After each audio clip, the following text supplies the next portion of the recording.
It was paradise for a while. It began with something relatively small, and it just escalated. Hey, guys, you might not play at night. Sorry. Two neighbors, one disputed patch of ground. Growing up, our neighbors were always our friends. But that was never going to happen here. When she got angry, it was frightening. She was in my head 24/7, and she shouldn't have been. A feud that went to the brink and just kept on going. And eventually it ended up in a pretty horrific act. There's body parts all over. I don't know how many people are dead.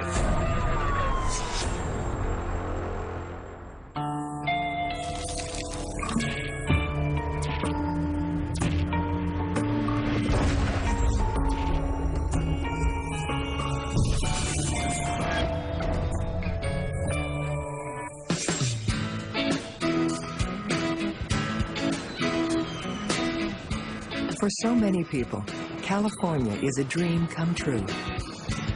And our dreamy little town lies nestled between the mountains and the Pacific. This neighborhood was only about 300 yards away from the ocean. And it was kind of a quiet, small town, quaint feeling. It's exactly what Kate and Mike are looking for. Kate was born and raised in California, and there is no place she would rather be than near the ocean. The beach is really a sanctuary for me. The rhythmic tides are sort of meditative, and watching sunsets on the beach is pretty magical. When a rental property comes on the market, Kate and Mike jump at the chance to live here. It was a sweet little vintage beach house. A few blocks from the ocean in a quiet family neighborhood. It had an open backyard where we could have our dogs, where we could have a garden. Even before they move in, the couple meets their new neighbors, Donna and Bob. Come on. And she threw her arms wide open and in a very loud but also brusque voice said, Hi. "Welcome to the neighborhood." Nice to meet you, too. This is my husband, Mike. Handsome devil. Hi, Mike. And we thought she was very friendly and she was funny. Funny, but kind of out there. Her manner of speaking, her manner of dressing, little stories that she would tell. Just not your usual type of person at He's all. my current husband. Of course, I can't have more than one. She was very brazen in her language. She could make a sailor blush. I think This pie-mouthed woman has a razor-sharp mind. try, but She was very intelligent, highly educated. She was valedictorian of high school, 4.0 student through college, and highly driven. Donna and Bob are a perfect example of how opposites seem to attract. Well, Donna's husband, he was a very quiet person. So, what are you into? I want to know all about it. Didn't have much to say, in sharp contrast to Donna, who had a lot to say. Well, see you again soon. After such a warm welcome, who could imagine that in just a few months, all hell would break loose? But for now, there's lots of neighborly kindness. Actually do these for all my clients. She wrote a note on the manila envelope that said, "Enjoy these books I've copied for you." I basically just put parts, okay? Made a joke about breaking copyright infringement laws by copying them. Always with a little joke. Kate and Mike settle into their new home and their new routines, which are similar to their next-door neighbors. Mike is a busy tradesman. Bob works in Silicon Valley. Her husband and my husband both had full-time jobs. Both had to drive long distances, so they were not home very often. Kate builds and refinishes furniture for a living. The house had a garage, which we adapted into a workshop for my woodworking. It was the perfect artist space. Donna runs an accounting practice out of her house. She was very intelligent, you could tell. You could definitely pick up on that.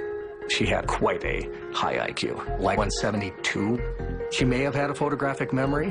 Her ability to recall a lot of details was phenomenal. Donna grew up on a farm in Minnesota. Her family always knew she'd do something big with her life.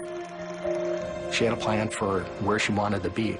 When her life wasn't quite moving at the pace that she expected, she had us pack up a truck and she moved to California. She quickly got a master's degree in a lot less time than most people do, and then she went to start working for a large company as an accountant there. Donna became a high-powered CPA at a big city firm. But she says she turned down a major promotion, left the company, and went into business for herself.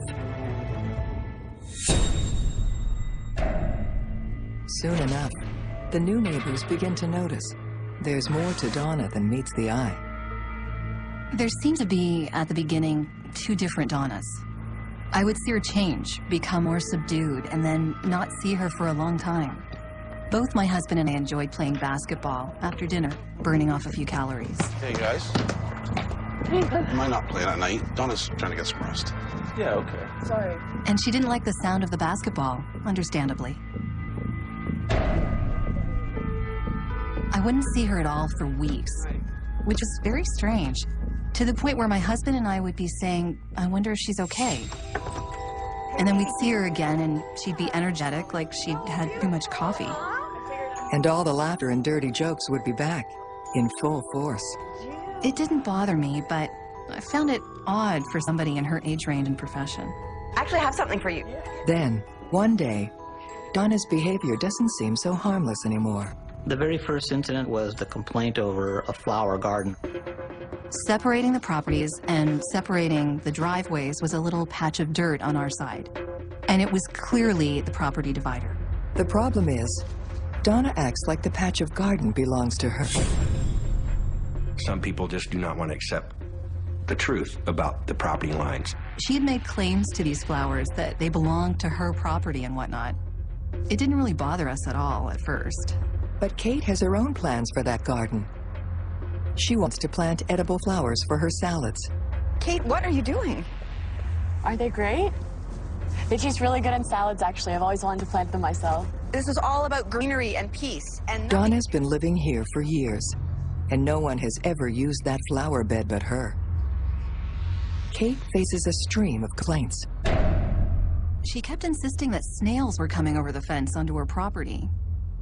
And she was really focusing on the snails. you know, those flowers are attracting snails. Just The two women start trying out their battle lines. I wasn't going to remove my flowers. We loved them, and it was our right to have them. But rights don't matter once these neighbors go to war. Never in a million years would I have thought that this situation would start off with snails and flowers and end up the way it did.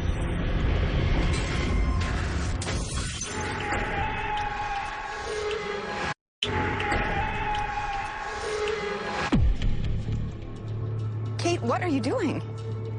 Aren't they great? Between normal, everyday people, when there's a conflict, This is all about at first you try to talk it out. But in this situation, it didn't work like that. Next-door neighbors, Donna and Kate, have started arguing about a patch of ground dividing their properties. Donna says that Kate's flowers have brought on an infestation of snails. You're aware. My sister always had to have things in an order. She was definitely obsessive, compulsive.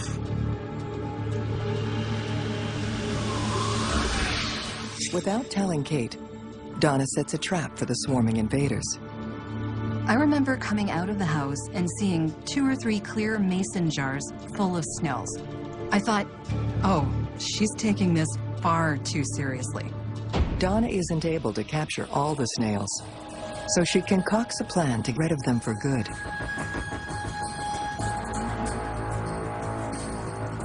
I remember seeing the snail poison pellets amongst my flowers, then the snail poison in a yellow box. I remember the box. She'd put poison on the flowers, which we told her we used in salads. And then I got upset.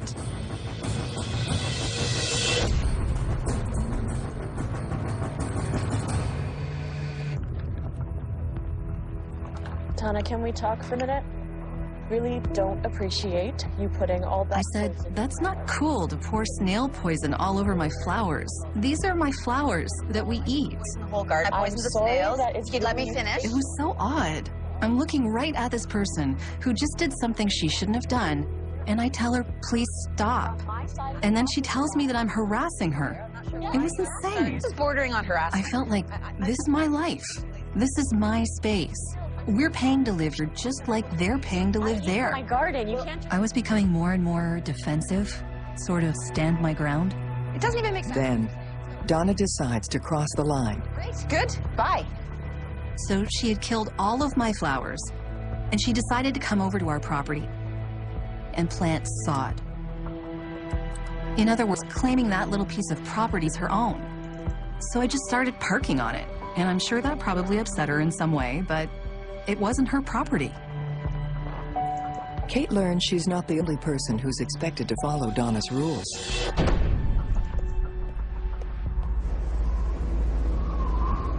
Upset. Nothing whatsoever. I'm telling you. I'm not telling you how. She was screaming in the garage at her husband. The same thing. Are you sick? My feelings are blown out of proportion? Is that it? Is there any room for them around here? And there was a bunch of beer bottles she had, and she was throwing the beer bottles and screaming.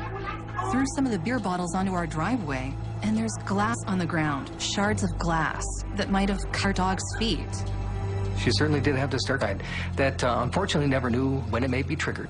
You never knew when she would get very angry about who knows what. Growing up, well, we referred to her as Mini Hulk.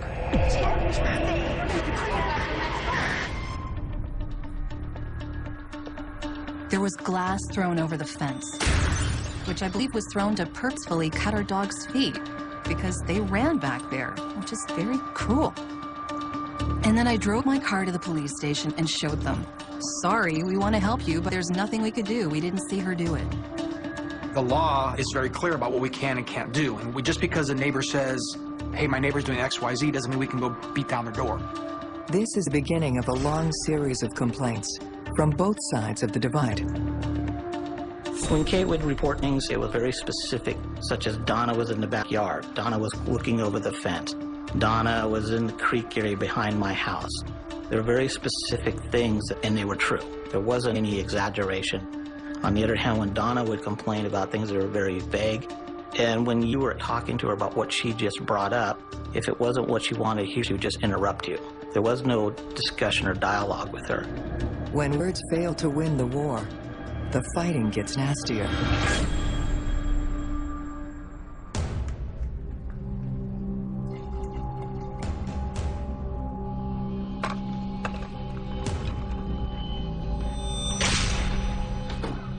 I saw a sticky, gummy substance all over my car. The substance turns out to be industrial strength fertilizer. There's no doubt in Kate's mind who did this. You could clearly see the spray pattern coming from Donna's front yard. So I grabbed my video camera and I just taped it. There's none on one side. It's not along here. It's all over this car. This is nothing compared to what happens next.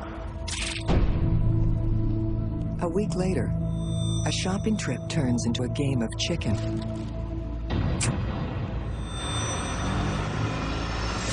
Her car was coming at me in the back corner of the parking lot.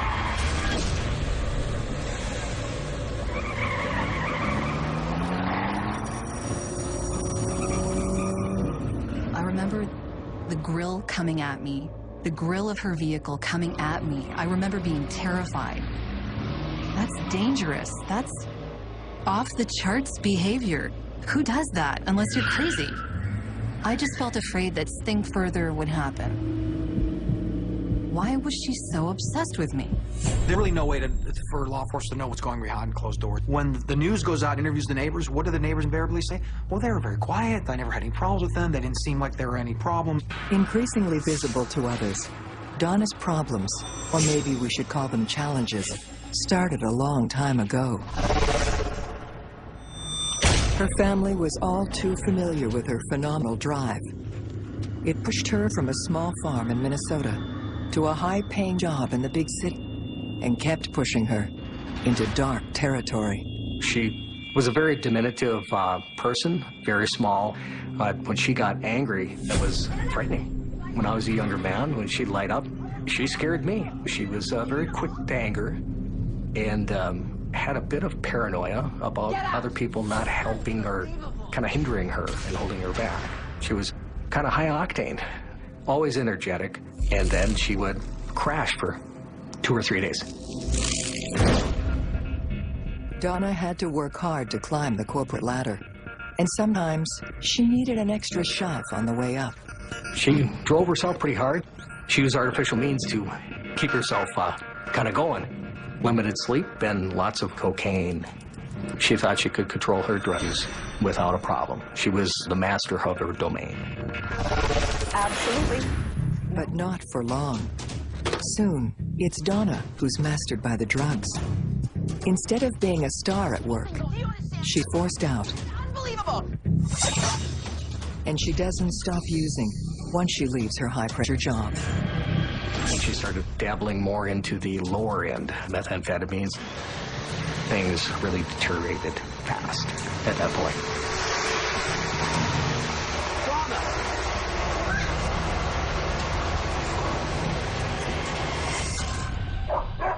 Donna begins to grow more and more delusional. Those delusions turn into obsessions. And unfortunately for Kate, she's obsession number 1. My sister focused on her. She thought that she was the beginning of all the trouble in her life. Kate, what are you doing? It started with a small incident. It grew into all sorts of fantasies about her having an affair with her husband. It festered over time, and eventually it became more solid in her mind. Whether they existed or not didn't make any difference. Oh my God! Drive me nuts! Drive me nuts! You can clearly see she's completely obsessed with her neighbor. The fact the neighbor just breathes bothered her. With Mike commuting to work in the city, Kate has to face Donna all on her own. He wasn't there to protect me, so when he was at work, it was just me and the dogs. It was scary. I was out driving around just to have a little relaxation time. And I saw Donna's car a few blocks up and over from where we lived.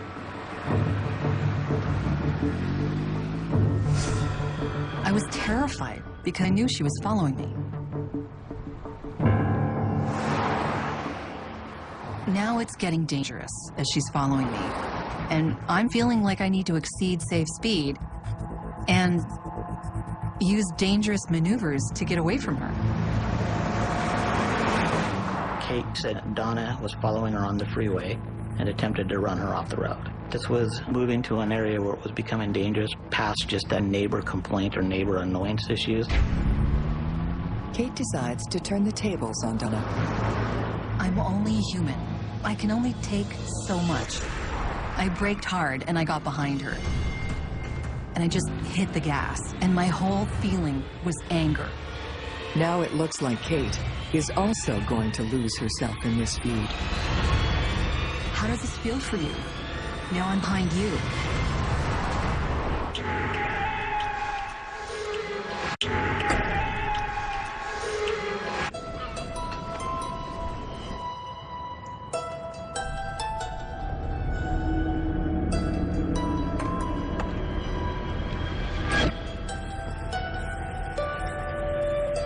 This neighborhood dispute was really different because you had one person who wanted to solve the problem. And on the other side, you had somebody that was completely irrational. Tonight, both neighbors are playing a reckless game of cat and mouse.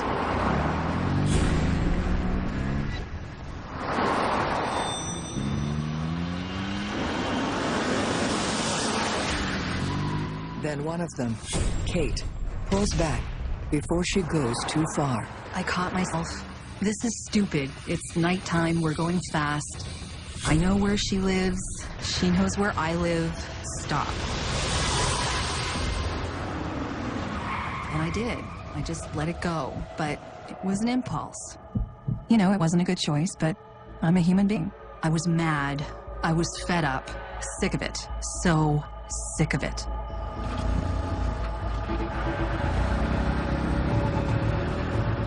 In a case like this, you can see that something's coming, but it's hard to predict what's going to happen or when it's going to happen.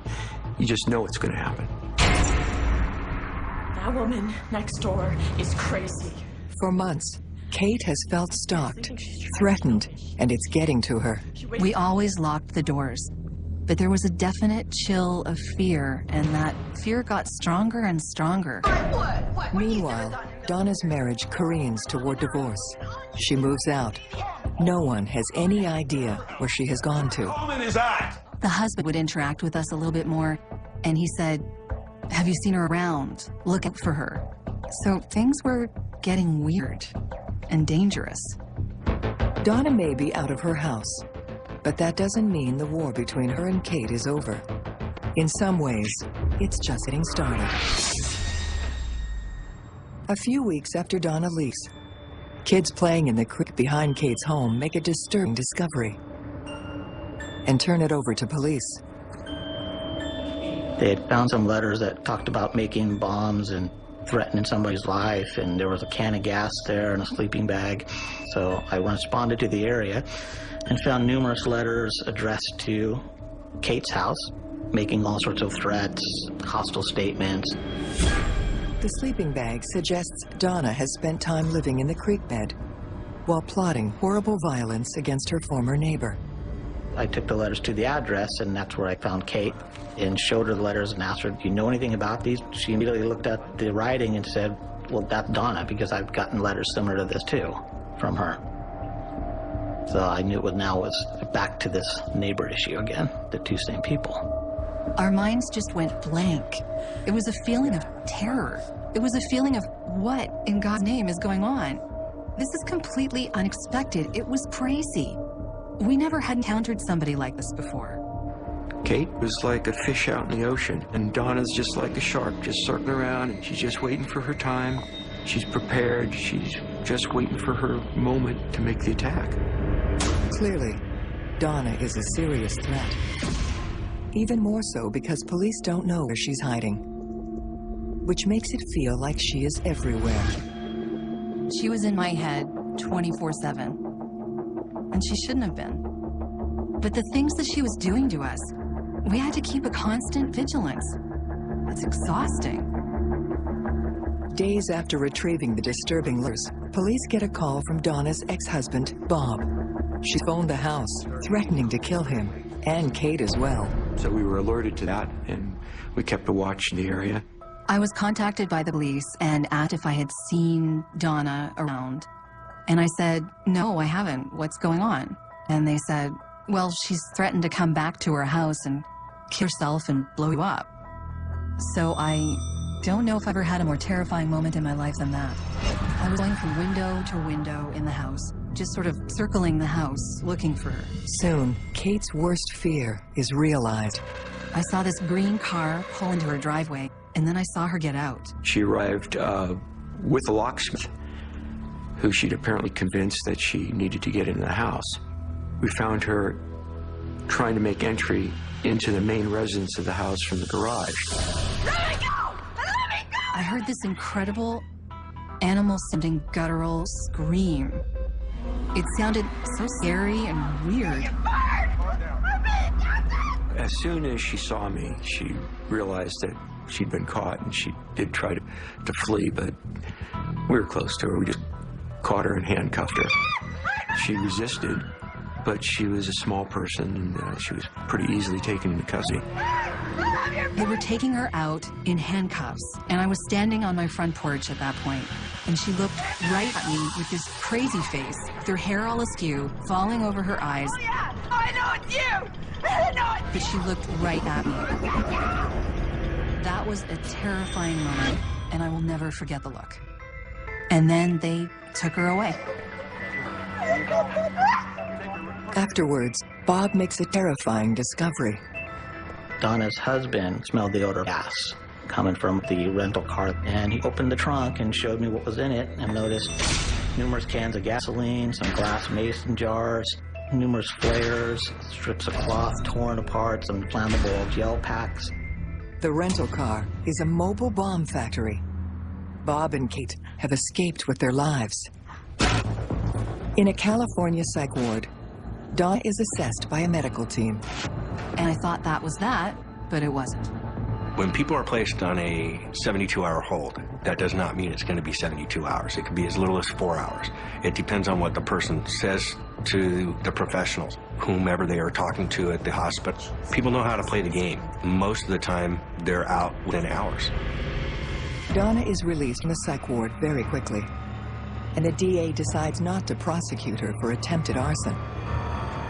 If this is a game, Donna has mastered it. When the DA decided not to file on that case, it was very frustrating to me because I thought we had moved well past just threats. There was no doubt in mind that she put these things together to do it, that she was going to make these bombs and actually use them.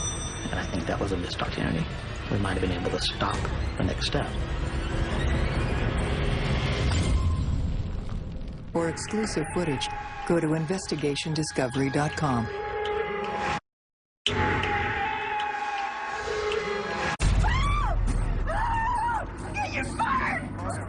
I think if Kate moved away, it wouldn't have made any difference.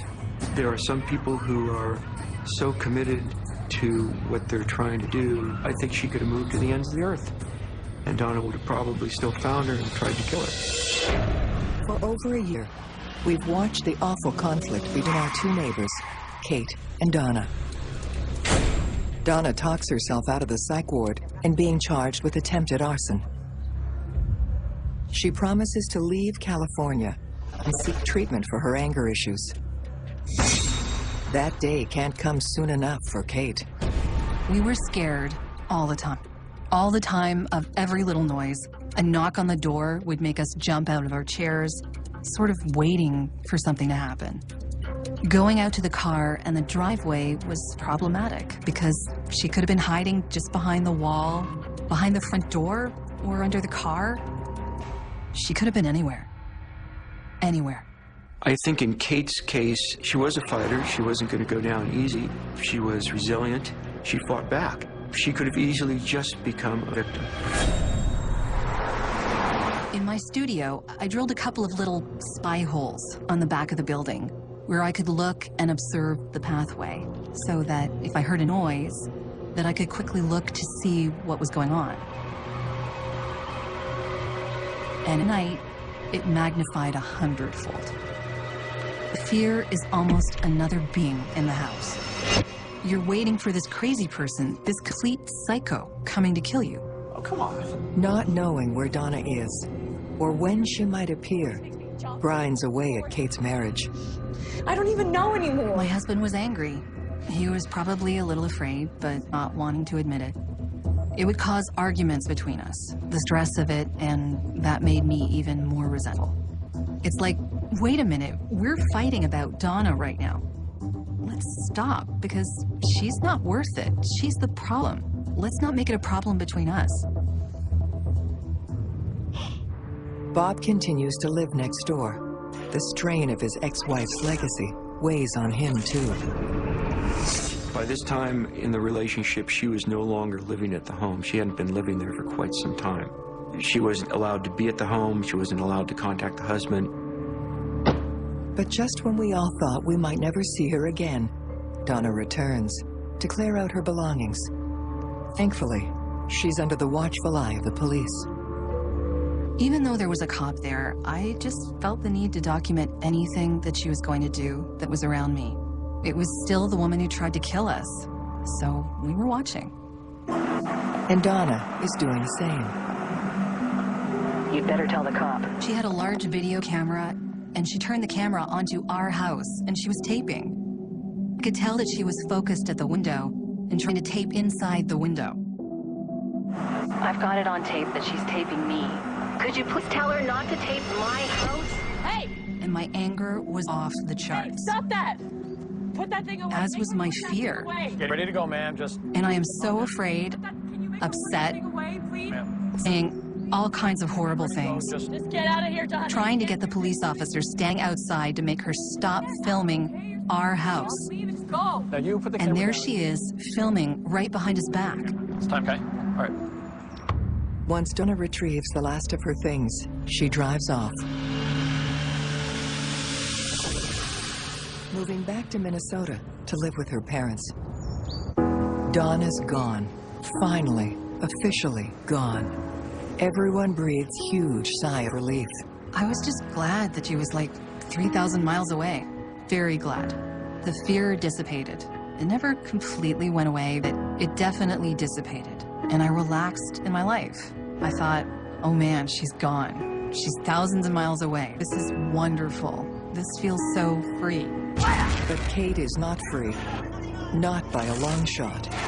Far across the country, Donna is spiraling from bad to worse. She was still using substances. It was terrible. The sister that I knew as a younger man is dead. Her mental state deteriorated so badly that I didn't know who she was. My parents were calling me and talking to me about her mood swings and that she was getting agitated and a bit violent in the house, tossing a few things around, erratic, incoherent in her speech patterns. My mother was just terrified. The family is forced to have her committed. We had this opportunity to get the help for my sister that she so desperately needed. Maybe get the sister I thought was gone back again.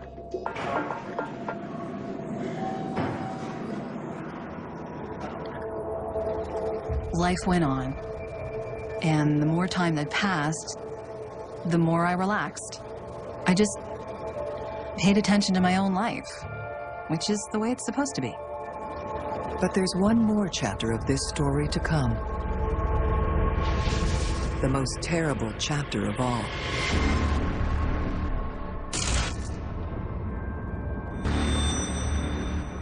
I didn't imagine that she was going to come back.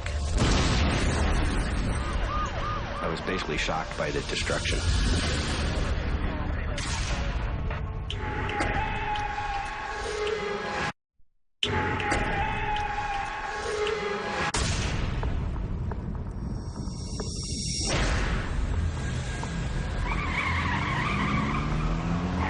I think the reason this case stands out is because the escalation was so steady and prevalent. It just kept moving along. It never resolved and got any better. Make her put that thing away! She's getting ready to go. And eventually it ended up in a pretty horrific act. For the last 2 years, ever since Donna moved away, our block has been a peaceful, happy place. That all changes in the blink of an eye. I'm almost asleep when I hear an incredibly loud, deep explosion very close by, which shook the floor of the house. And my first thought was, what the hell was that? And I bolt upright. I get out of bed, peer through the vertical blinds, and I see a white utility van with a huge white powdery plume of smoke rising above it. And just dead silence. I was in the dispatch center. It was about 3:20 in the morning that the 911 call started coming in. The switchboard lit up like a Christmas tree.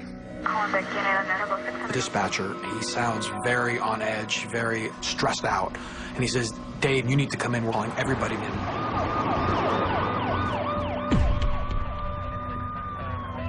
I remember pulling up to the scene. It was very misty and foggy. I'll never forget this. It was surreal. And as I get out of my car, I get this smell.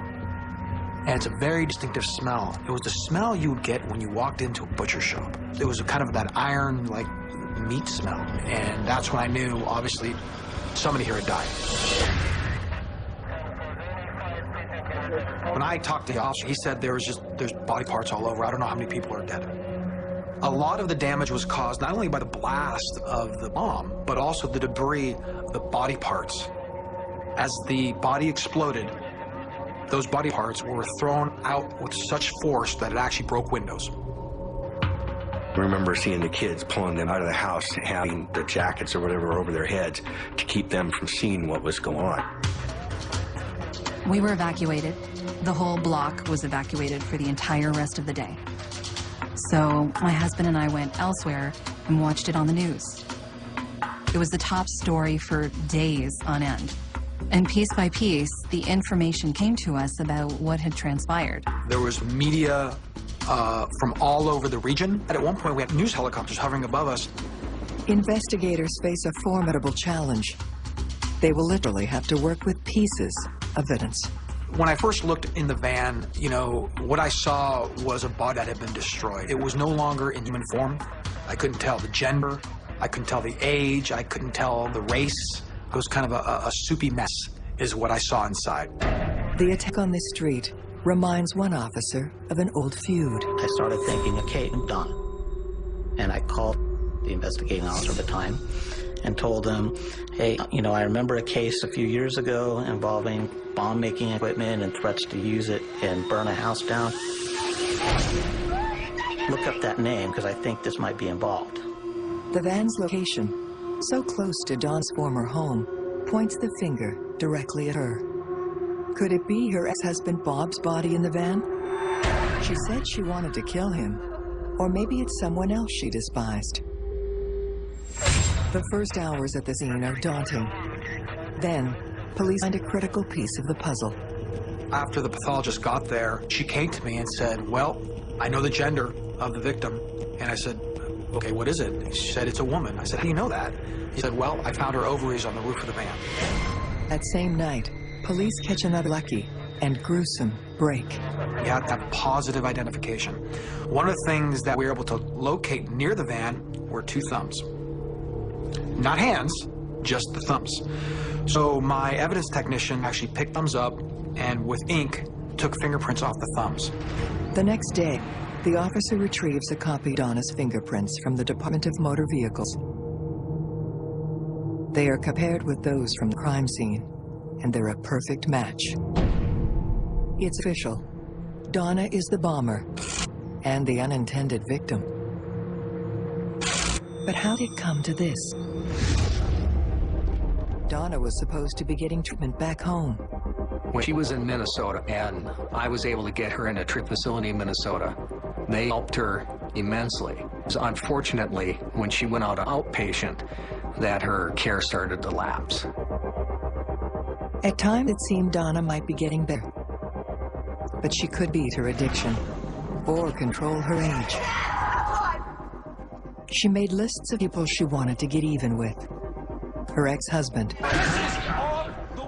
her brother Patrick, and especially her old neighbor and nemesis, Kate. I had no idea this anger she had towards her neighbor. It just took my breath away, to be honest with you. When the reports were coming in and when the investigators were talking to me, I was absolutely just floored. I had no idea. Somehow, Donna built or acquired a bomb. She ignored travel restrictions and returned to California. She rented a van, altered the plate, and then drove to her old street and parked near her former home. I saw that white van when I drove up to my house because I'd never seen a van like that before on our block, and it just sort of vaguely registered in my mind. Oh, that's a different car kind of thing. So she obviously watched me drive up in the dark in the early morning hours and get out of my car and go into my house. And that right there is very frightening.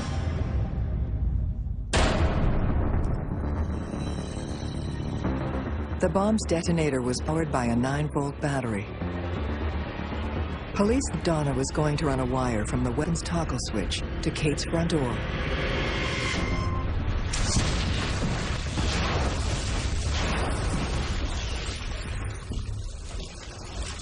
One of 2 things went wrong. Either the toggle switch was on the on position when she hooked up the 9-volt battery, or when she hooked up the battery, she accidentally hit the toggle switch and activated the bomb.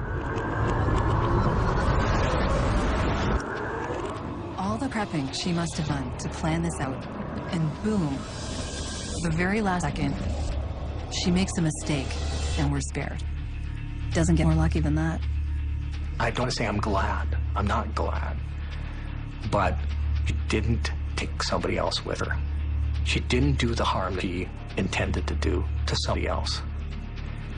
It was better the way it happened. It was a devastating thing. You know, we were unsuccessful in ensuring that our sister stayed safe. We failed, really, is what it ends up to. And some of us have accepted the fact that we have failed, and we're sorrowful for what had occurred. The terror didn't end when she got blown up. Not at all. It kept going. It just shifted. I can't even fully describe the amount of fear I felt just being in the house. And this went on for a long time. Is there a sniper somewhere? Is there a bomb under my car? All those sorts of feelings. It's just never gonna end now, even though she's dead. And it's not over for investigators either. It's an open case in that we still haven't determined who built the bomb, and there is no statute of limitations on murder. So if I find out and I get proof of who I believe built the bomb, an arrest will be made. In the end, Kate and Mike decide they can't go on living in their beautiful home. It's not something I think about every day. Maybe a few days it runs through my mind. And when I do think